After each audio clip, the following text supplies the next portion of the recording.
Welcome to Based on a Book, the podcast naively crashing through books and their adaptations with no regard for anyone's emotional well-being. I'm your host, Crystal, and I am wonderful. I'm Keri, and I deserve to be wonderful. And I'm Lindsey, and I contain multitudes. This week, we tag along with the kings of horror, author Stephen King and writer-director Mike Flanagan for a chilling tale filled with death and mayhem guaranteed to make your skin crawl. Just kidding. This is actually a touching tale of a dying man and the small, joyful moments of his life that outshine the sadness. I'm going to cry already, you guys. Crystal, we just started. I know.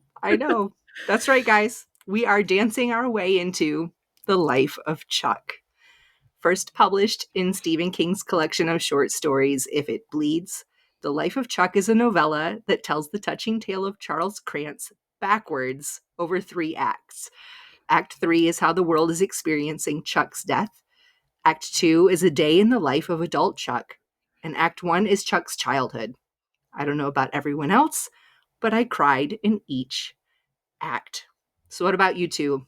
When did you start crying, and how do you rate this story, Keri? Ooh. Okay. All right. I had a really interesting experience with the story. I gave it 5 great years, and I did not cry until one day after I finished this book. Okay. Because I finished it, and I was like, okay, that was okay. And then I was like sitting there, and it was like computing in my head of what just happened. Mm-hmm. And I couldn't come up with a rating because I was like, I don't know how I feel about this. Like, I was like, it wasn't a formula that I'm used to. It wasn't doing what I'm used to. Mm-hmm. And my personal experience reading it was, I was just like, I don't know how I feel, but it's sitting with me. It's like sitting on my chest. And then all of a sudden, everything was like clicking for me in my head. Yeah. And then I was like crying about it.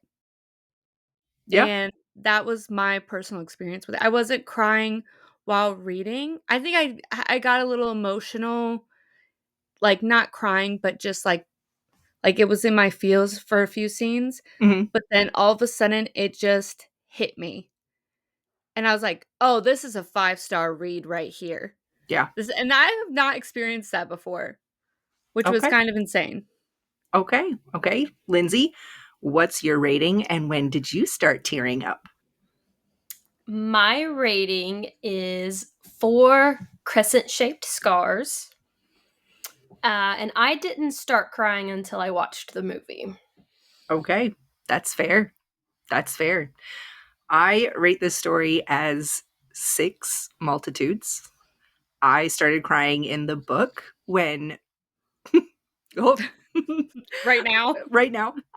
when in Act 3, the very first one, when Marty meets the man on his walk to Felicia's subdivision, and they start talking about math and the universe. But the movie had me in Act 3, the first one, when Matthew Lillard's giving his monologue. Killed me. I watched his face. He's such a great actor that his face kind of starting to tear up and his emotions are starting to bubble out. Like, that got me. It just sent me. I will never forget this story.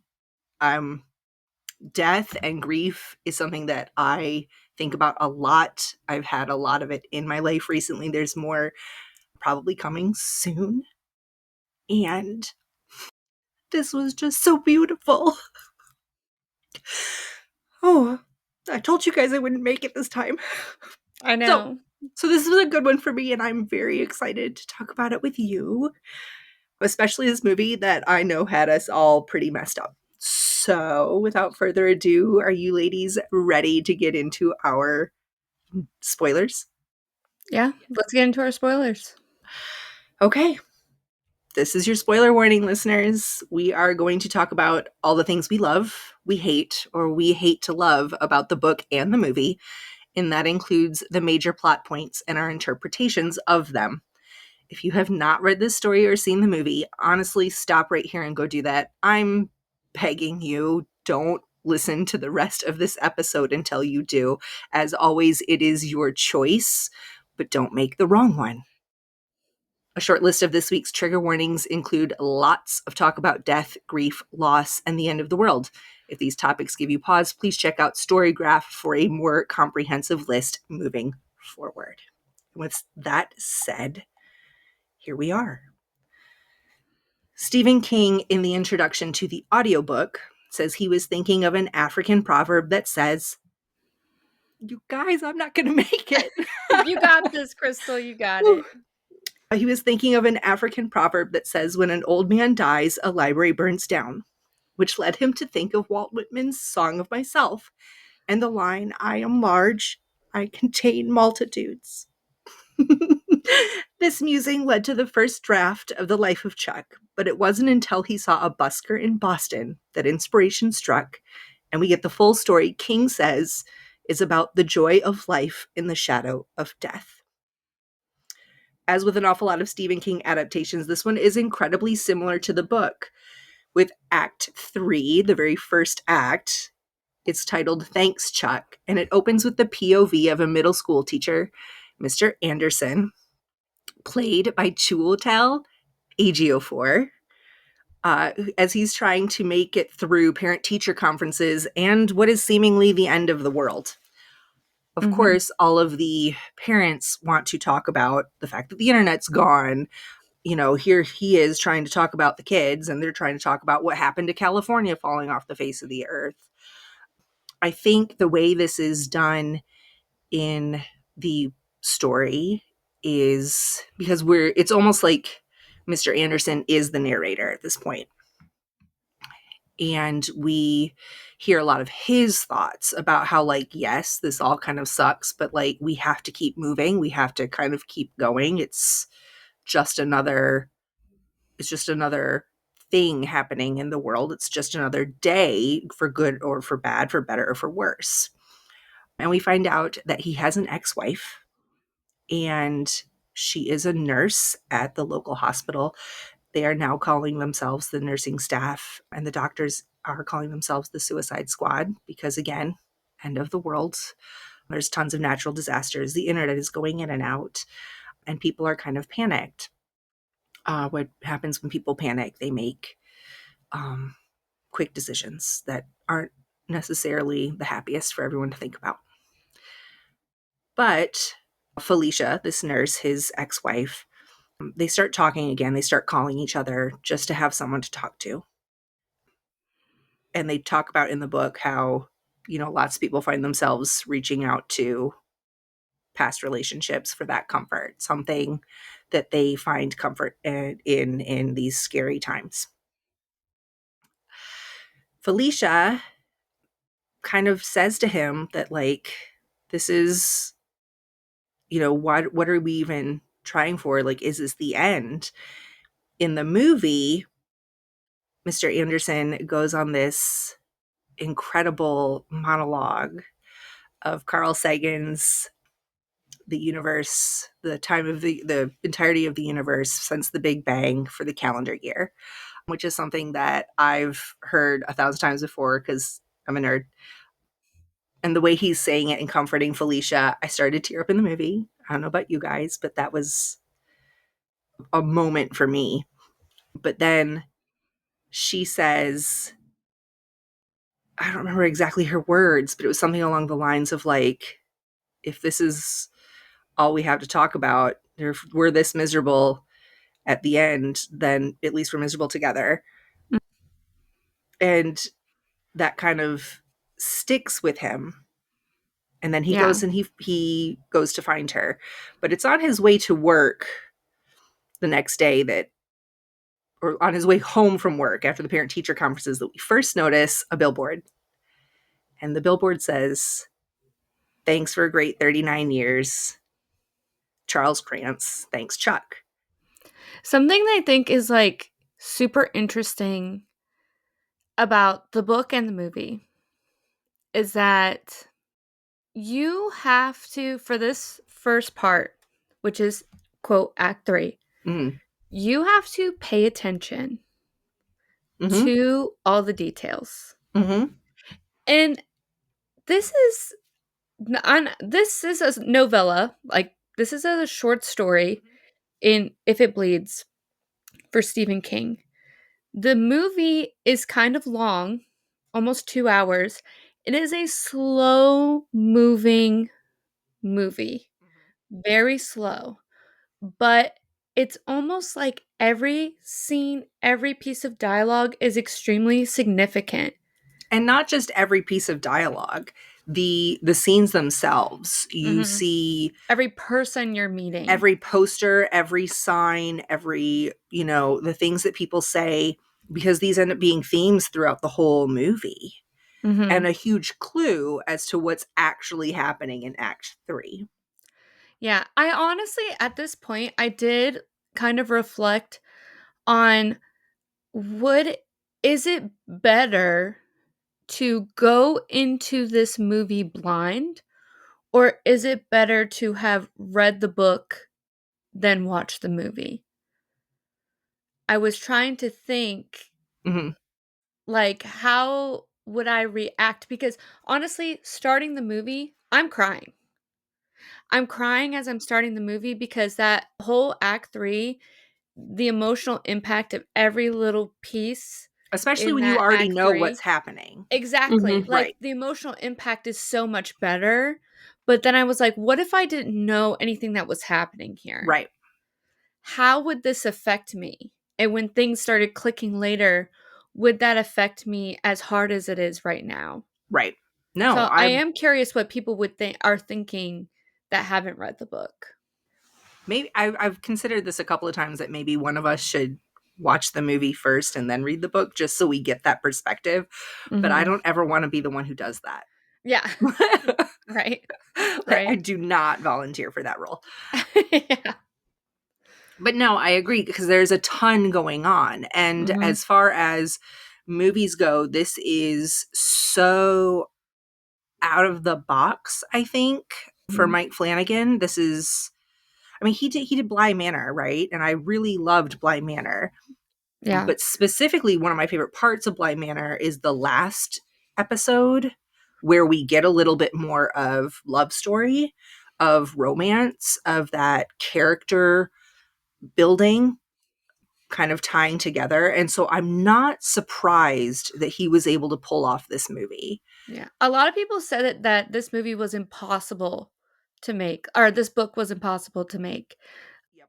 into a movie. And Mike Flanagan, he's known to take Hmm. this type of challenge and this type of story on. So I think that's interesting. I was watching an interview with him and they asked him like why this story, and he basically said that he wanted to do this for his children, that he wanted to leave this legacy that, like, yes, life is going to throw horrible things at you, but there is beauty there too if you choose to look for it. And he wanted to show his kids that he could look for the beauty, that he could show them the beauty, which I cried listening to that interview. One of his kids is in the movie. Yeah, isn't that cool? It plays the youngest of the Chucks, I think. I want to say 7-year-old Chuck. Yeah. And let's, like, seriously, well, let's get through Act 3. So basically, he Mr. Anderson decides to walk to Felicia's house because at this point there's sinkholes everywhere.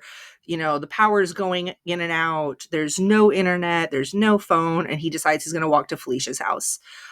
He meets a man along the way. They walk together and share some beautiful stories about math and the universe, which, my nerd heart just melted, because if there's anything in the world that gives, like, I'm not a super faithful person. I'm not like huge into God and most religions, but the beauty of math and the beauty of numbers is something that I have a lot of faith in. And so this hit me really hard. I thought it was just beautiful. And then he gets to Felicia's house, or to her subdivision, as the sun's setting and it's getting dark. And he sees this girl skating, roller skating down the road. And the power goes out, and he tells her, you need to get going back to your house. And all the streetlights have gone out. And suddenly, thanks, Chuck, images start popping up in all the windows of every house up and down the Which streets. is honestly, in my opinion, at this point, so in the book, in my like when I'm reading this, I don't know about you guys, but Mhm. I'm like trying to figure out what the hell's going on, right? I it wasn't clicking for me what's actually happening. And, we were actually getting some point of views of somebody dying in a hospital bed in the Right. book. Mhm. We were getting some point of views. In the movie, we actually got right before that scene Mhm. where Felicia's Felicia still in the was hospital. she was still in the hospital. This I have chills right now just thinking about this scene Mhm. where everyone's not at the hospital anymore It's because they're like empty, like yeah, not even patients. yeah, because like everything's shutting down, everything's basically going to crap. And, they're getting rid of patients and all that stuff. Also, this cast, there's a bunch of cast members from So many. Haunting of Hill House or Haunting of Bly Manor Mhm. and Hill House, which is so cool to me. But, everyone's left the hospital and they hear beeping. I Mhm. literally have chills right now. They hear beeping and they go into one of the rooms and they see one of the machines almost looks like it's hooked up to a person, but nobody's there. And then all the machines in the hospital are doing the same thing. The little heartbeat Yeah. monitor And beat. then it clicks of like, what the heck is going on? Like something weird is going on here. And in the book, we keep flashing to this person that's in a hospital bed and he is dying and like about to die. And as these disasters are happening and things are shutting down, like Mhm. as his body is shutting down, So things is are the world. shutting down in the real world. At this point, my perspective as I'm reading this, I'm thinking it's either like this is his mind, and I also was thinking like he is someone with some type of power that has connection to the world and it has the ability to do these things. So I was like, those were like my two options here. And whenever I was reading I this, I was like, really want to where come is this back gonna to that. go? Yeah, I really Where want to is this come gonna back go? to that when we get to Act 1. Remind me you said that, Yeah, because I really want yeah. to come back to that. So basically, he ends up over at Felicia's house. They're being very calm, but they're scared, and they sit in the backyard to go look up at the stars, and the stars start going out. One by one, the stars start to disappear, and as Felicia turns to him and says, "I'm scared," he says, "Me too. I love you." And then black. It's just gone. It's all gone. And we go to Act 2, which is the one that most everyone has seen previews of. This is the one that they marketed the film with. This is the one that you see the most. This is where Tom Hiddleston comes in and is dancing with the busker.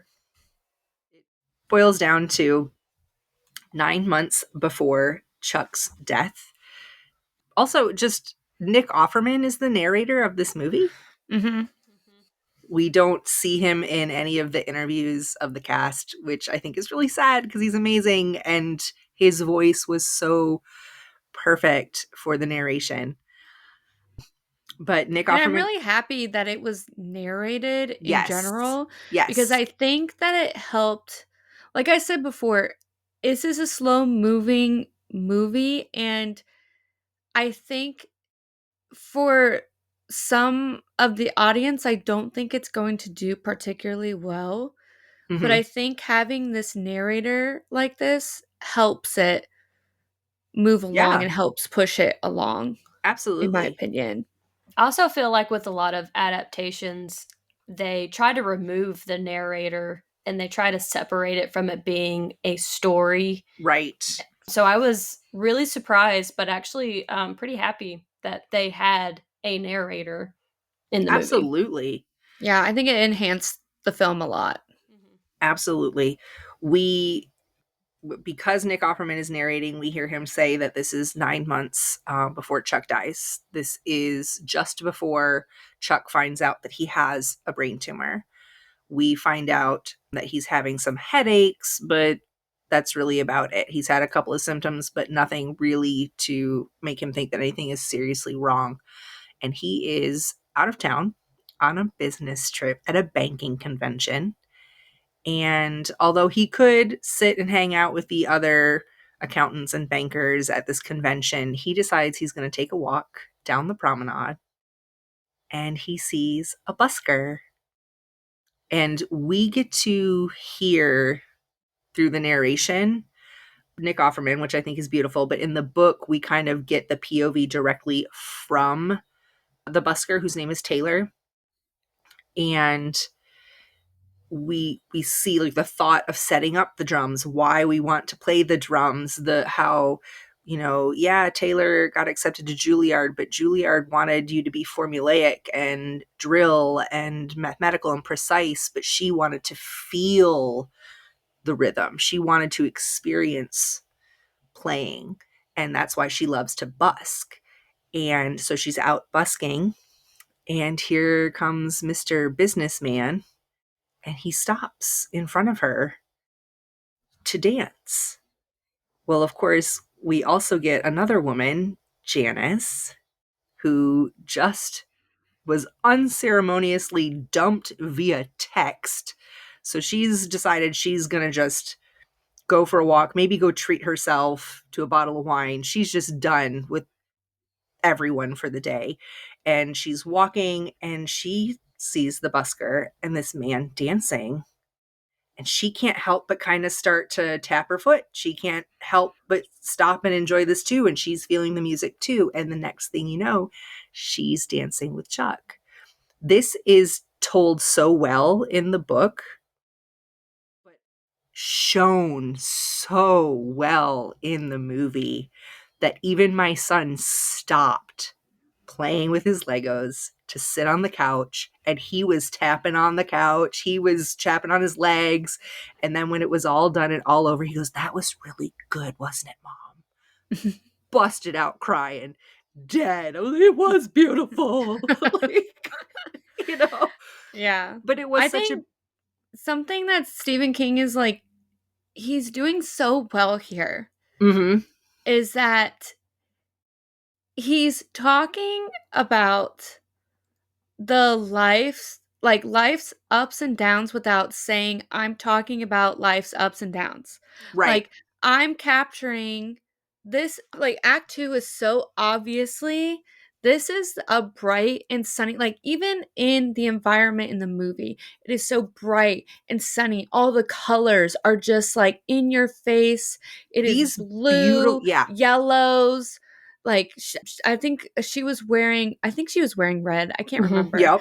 A red but, dress. like, it's very, like, beautiful, bright, happy, Mm-hmm. and then when we were in act 3, very much different because, our body was shutting down, Right. the environment is completely different, the tone and also just the color scheme of everything is completely different in the movie. So, like, Oh Mike yeah. The tone Flanagan brought shifts. that to life, Yep. what Absolutely. Stephen King was writing It in was these 2 so well done. acts. Annalise Basso, who plays Janice, the young girl that just got broken up with, was also in Mike Flanagan's movie Oculus. That's where she met him. So we see again a lot of this. He's bringing in a lot of the same cast, a lot of the people he's comfortable with, and I think he talks about how Stephen King really wanted to protect this story because it meant a lot to Stephen King.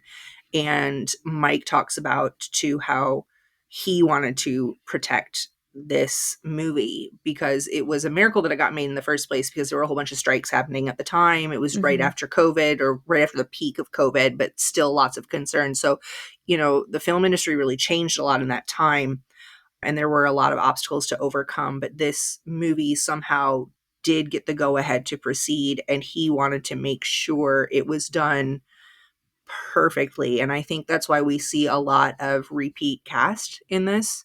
I think he very much chose to go with people he knew he could count on, he knew he had worked with before, he knew could pull off exactly the type of character he was going for when he wrote the screenplay. And you see that. Karen Gillan was also in Oculus. Yep. And she plays Felicia. Yep. So we see a lot of repeat. Even like he's worked with Mark Hamill, but like he's worked with the vast majority of course, his wife is also in the movie. Which I did not know was his wife. I just found that out right before we started recording. I wouldn't have known had I not watched a whole bunch of interviews on this in the last couple of days. And I was like, oh, that makes a lot of sense. Like, Yeah. that was a good one. I just found that out and I was like, wait, what? That's crazy. So it was very well cast, if you ask me. I don't think there's anybody that felt out of place. All of these actors, it was easy for me to forget who I was watching because I was so engrossed in the story. And that to me is like, that's when I know it's well cast. When I stop seeing, the star name, I stopped seeing Tom Hiddleston. I started seeing Chuck, Mm-hmm. I stopped seeing Mark Hamill. I started seeing Zadie. And that I think is really the mark of some great casting. So we see this beautiful dance. They have this amazing time. But at the end of the dance, after everybody's clapped and even the crowd kind of really felt it, they go off with Taylor, the busker, and they kind of talk a little bit, and she splits the tip saying, I wouldn't have made this much without you. And she says, why did you stop and dance? And he couldn't really answer. And this is when Nick Offerman chimes in, and we do hear it in the book as well, that although Chuck will face excruciating pain, even forgetting his wife's name and losing his ability to speak, he will remember this moment and the feeling that God made the world for moments like that. And that bawled like a baby. Like, I'm telling you. And then all through Act 1, I also cried. And something in the movie that I think I like that they did this in the movie, for our eyes to see versus what we're reading, is that at this point, we see a couple people that we saw from Act 3, the first part that we just saw. Right? Like down the promenade, we see the girl skating down the promenade that was skating down the street in the subdivision. Yeah. There's a hand, and I love, this is so well done, all the little tiebacks to that first Act 3 in the beginning. We see those people showing up through Acts 2 and Act 1, and it just is so perfect in my mind that you start seeing these connections, and they're not in your face. They're not obvious. The camera doesn't zoom in on them or anything crazy. It's just a perfect amount of, oh, wait, is that? It is. And that clicking in your head. So now we move to Act 1, where it's called Contains Multitudes. I Contain Multitudes. We start with Chuck as a small child when his parents die in a car crash.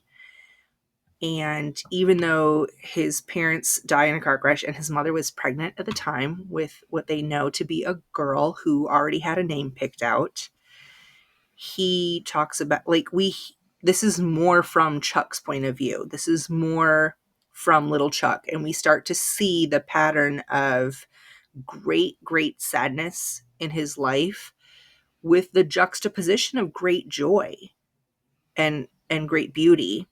And he talks about how his little sister already had a name, Alyssa, and he said, and he told his mother it sounded like rain, and she smiled when he said it.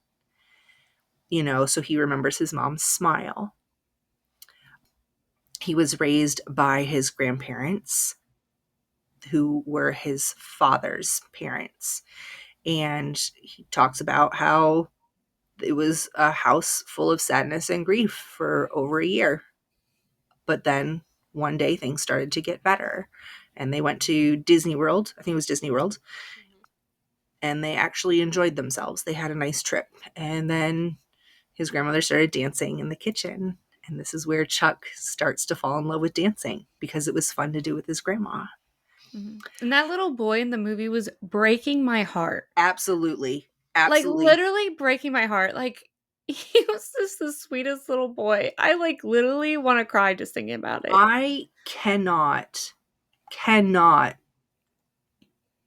just the children in this movie, like the young boys who were cast as young Chucks, did such a great job.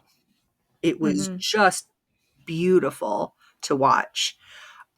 Jacob Tremblay, Benjamin Pajak, and Pajak, I hope, and Cody Flanagan, all three. First of all, somehow they all managed to look like they could be the same person. I Mm-hmm. know. I I was thinking that too. I was like, wow, is this AI? Did they age him up? These are some serious graphics. Like, I don't know what's happening, but it's amazing. They did an excellent job casting these three Mhm. kids, and they did an excellent job playing Chuck. It was beautiful. But we watched them learning to dance with grandma. We watched them, watching grandma getting used to, or, getting the town gossip from, the lady down the street. And We get we a reappearance from Rita Hayworth. we do.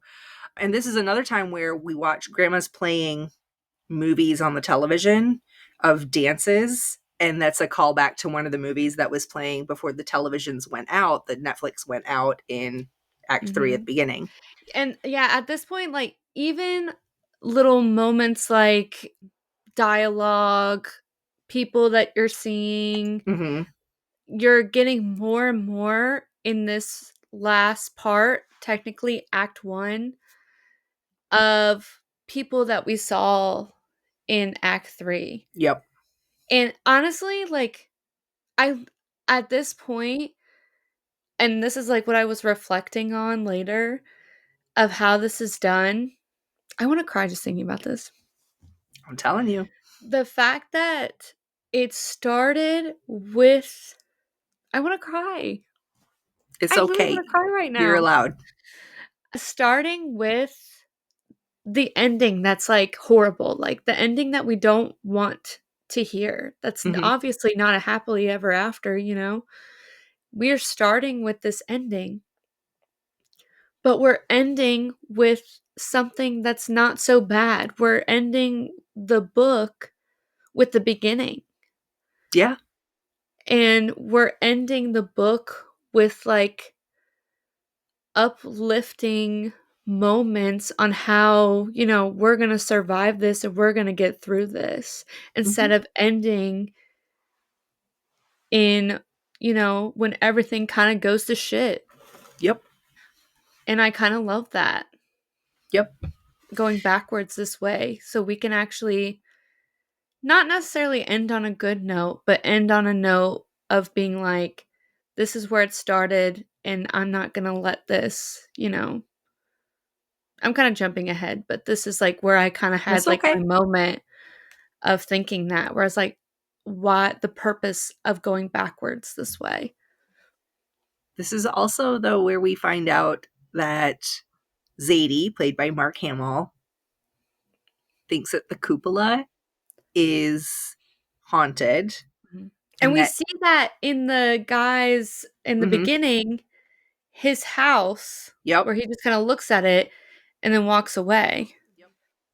But the cupola is haunted, and Zadie sees deaths before they happen in the cupola, and that's why he doesn't want Mark to go, or doesn't want Chuck to go up there.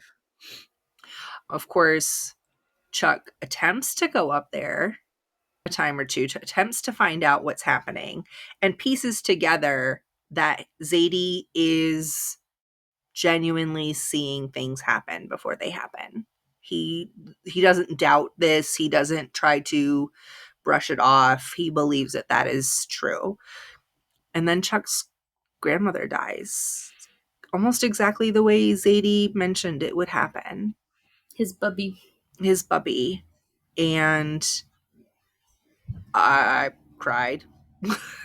Still crying. Mhm. Surprise, surprise. You know, Zadie and Chuck now are alone. And there's again grief and sadness in the house. But this is when Chuck decides to join the after school dance club.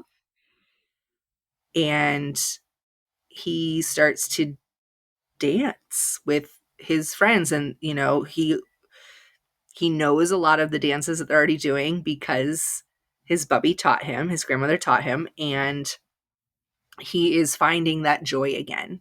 And we see him being really excited because this is kind of how he keeps her memory alive and keeps that joy going.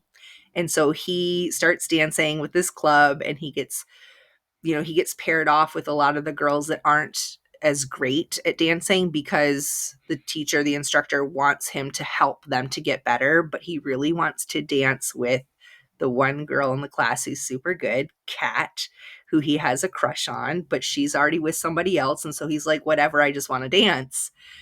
And so they end up not going to the school dance together, but meeting at the school dance specifically so they can show off their moves. And they wait for the right moment, they wait for the right song, and they finally do it. And the whole school cheers them on. And it is this moment in Chuck's childhood that is another one of those, perfect moments that he cherishes.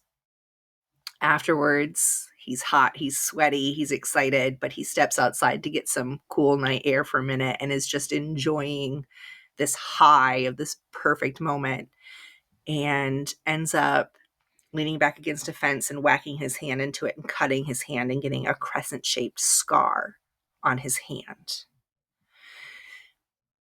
which doesn't seem like a big deal now in that moment. But not long after, when Chuck is 17, Zadie dies and leaves Chuck everything, was very prepared for his death, had everything already taken care of and lined up. And Chuck, of course, inherits the house and everything. And he's alone for a few days before his mom's parents can come stay with him until he finishes high school and goes off to college. And he goes upstairs to the cupola and sees a man dying in a hospital bed and realizes, based on the scar on his hand, that it's him. Mhm. And this is where we get not crying. This is where we get him saying, I am wonderful. I deserve to be wonderful. I contain multitudes. And he decides in that moment that he's going to live.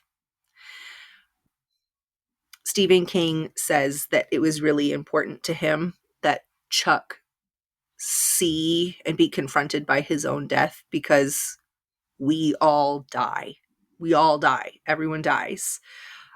And he wanted it to be kind of in Chuck's face so that we once again see the choice to live. We once again see that choice to embrace joy amongst all this sadness, his parents dying, his grandparents dying, all of this happening around him, and he still chooses to dance in front of the Mhm. busker. He still ends up getting married and having a child, and he ends up dying at 39 years old. Yeah. And the world in his head dies with him. Yeah, and that's like because whenever the teacher talks to him Mm-hmm. before, whenever she's like, "You contain multitudes, like you contain like the people that you meet in your head and the people that you create in your head." And Every like, manhole cover, yeah, every street everything. sign, And everything. There's a whole yeah, universe in your head. yeah, and that's essentially what Act 3 is that every that is his head. That is the Everything is beginning of his shutting. universe. Yeah, that's his universe in his head. Everything that's shutting down when they're, like, saying that, California just like part of California just fell off, or like this something else happened, and or there's no more internet. It's and then like they start seeing stars blinking out, Mm-hmm. and then they're saying all these billboards are everywhere saying thanks Chuck for 39 years or whatever. It's because like his body is shutting down and they're saying thanks Chuck for 39 years because like he had 39 years and he's about to die. Like whenever all that was clicking for me, Mm-hmm. I literally had like a moment. I love how at the end here in Act 1, the Mhm. teacher has it was the last day of school and she was trying to read them Whitman, and he Mhm. was the only one who even kind of noticed and thought about it. And so she Yeah. stops, he says, "What does that mean?" And she's explaining it to him. And this is the moment when we start seeing, like, from this moment forward, we start seeing the characters that were in the beginning. We Yeah, see more and Mr. more. Anderson is a teacher in the school, even though obviously Chuck's a child in this moment, and that can't be the one from that's in Chuck's mind that that man is a teacher. So that man is a teacher in Chuck's universe. Yeah. We start seeing even Felicia, the nurse. We start seeing the other characters slowly coming in, and it clicks in your head that, like, oh, these aren't the characters from Act 3. These are the characters in Chuck's universe. Mhm. I know. And And it's I so was well shown. yeah. It's so well shown in the movie. Yeah. And this is where I'm going to go back to your I thought maybe he had superpowers and was creating this. Mhm. I think that's the point of the story, is that he did have superpowers and he did create this, and so can you, and so does Lindsay, and so do I, and everyone around us has this universe that we create, that we nurture and control and enjoy in our minds and how we perceive it. And when we go, it's gone. So it's precious while we have it. And Yeah. I thought that was really beautiful. I think about that a lot. Um I have, again, a lot of losses fairly recently and more coming soon, and it is something that I consider a lot. What happens when someone goes? So that African proverb of when an old man dies, the world loses a library, to me is really fitting, Mhm. because Chuck's universe is gone from existence now, and although it might have only existed in his mind, it was still in existence, and the world lost that. Mhm. And that's everyone. That's everyone. Yeah. When we lose one person, we lose an entire universe. Yeah. When I was listening to the Losers Club podcast that was covering this book, they were talking about how basically they believe that Stephen King wrote this also for himself. Mm-hmm. Like, as in, like, him feeling that when he dies, it's like his universe, his world, his characters going with him, Mm-hmm. which is like honestly another layer to this, which is very sad. I think that's a huge part of why he wrote this and why it seems to really be very special to him. This is one of the first, the Toronto International Film Festival is where this film had its world debut, and this and Stephen King went, and it's the first time he went to one of his film premieres since The Green Mile. It's This one is special to him, um, and I can see why. Yeah, for sure. So, what's the verdict, though? Do we think movie or book? No, Keri takes a drink. She's like, I'm not. Nope, not me. Lindsay, what do you think? I'm gonna say this movie for me was definitely 5 stars. I like the book. I really do like the book, but this movie was it for me. I'm going movie. Okay. Keri. I want to say both, but I like the book a little more. I mean, I have to admit that with the movie, I do think some scenes were a little long. Where like there was a point where some of the dialogue, or even with like the dancing part, where I was like, okay, it's still going. Like I was like surprised that it was still going. But that's my only problem with it. Otherwise, I thought it was great. Like it's just slightly I liked it just like a tiny bit less than the book.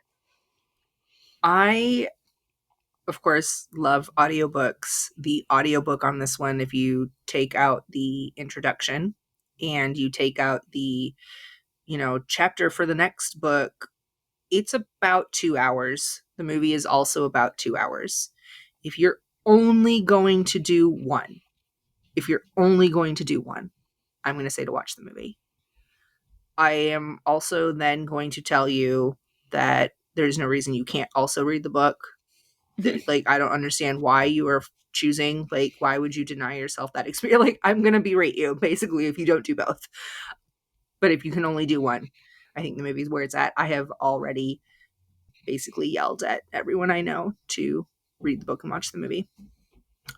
Unless they're actively dying, in which case maybe don't. Yeah, actually, that's probably the only people I would say don't. If you're actively dying, maybe this is not the one for you because it'll probably break your heart. Okay. Solid advice. So brings us into our quote of the episode. What is a seemingly small moment that stuck with you, leaving an impact most people wouldn't expect? I want to go with Keri because I know she just wrote hers down. Why you gotta call me out like that? Well, I mean, it's written down. Mine's not even written down. It's all up here in my multitudes. This is like really hard. Like a small moment that really probably impacted me is like when I was probably in like middle school, where I remember I was in this class where we had to write, because I was always like excited about writing but never knew how I wanted to write. And I remember I had this teacher who told us to write a just like one moment, like a singular moment, and like write it in as great detail, like make it where like it feels like you're in that moment, that one like minute, and make it super detailed so it makes you feel like you're there as the reader.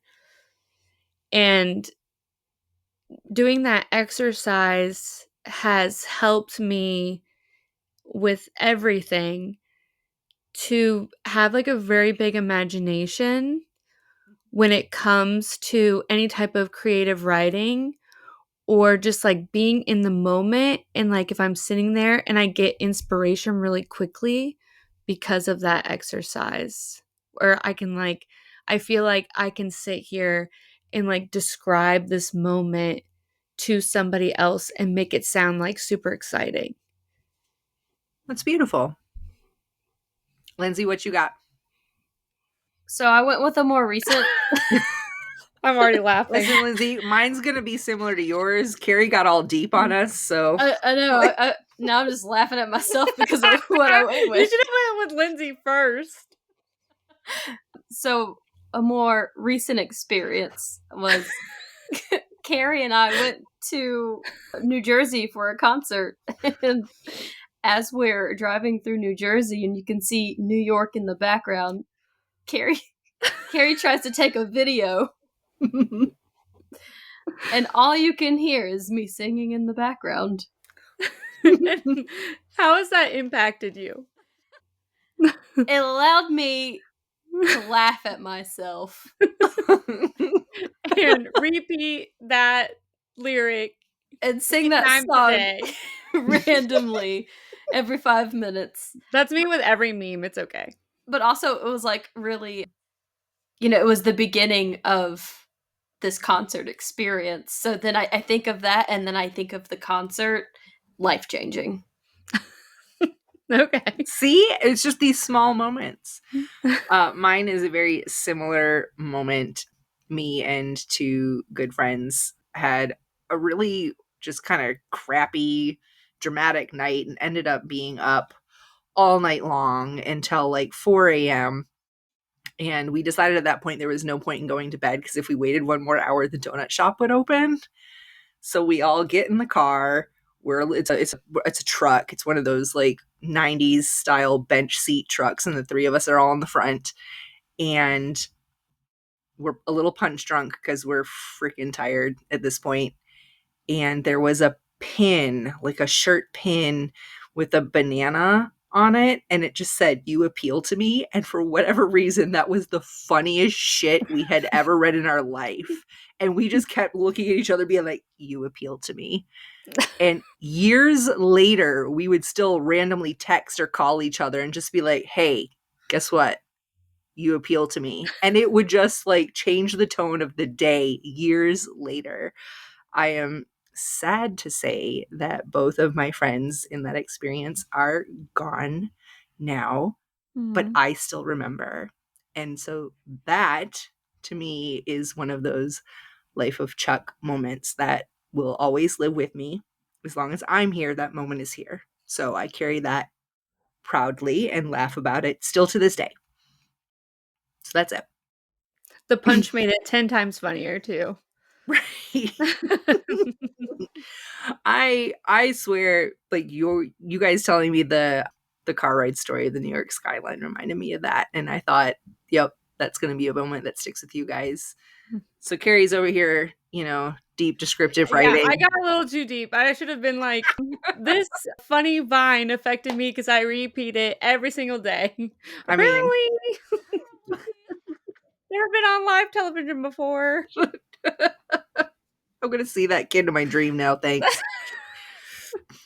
Well, guys, I think that wraps it up. Thank you for joining us on this very emotional journey. If you aren't ready to end the conversation or you think we missed something, head over to our socials and let us know. We have plenty to share and even more to say on Instagram, YouTube, Facebook, TikTok, and Blue Sky. If there's an adaptation you'd like us to cover, check out the link in our bio for submitting suggestions. And while you're there, don't forget to check out our affiliate link for Libro FM, our favorite place to find audiobooks while supporting local bookshops. Next week's episode, we continue our Stephen King theme with The Monkey, which hopefully will be just as entertaining, but with a lot less tears. Until then, remember, you contain multitudes. We'll see you on the next chapter based on a book. Bye. Bye.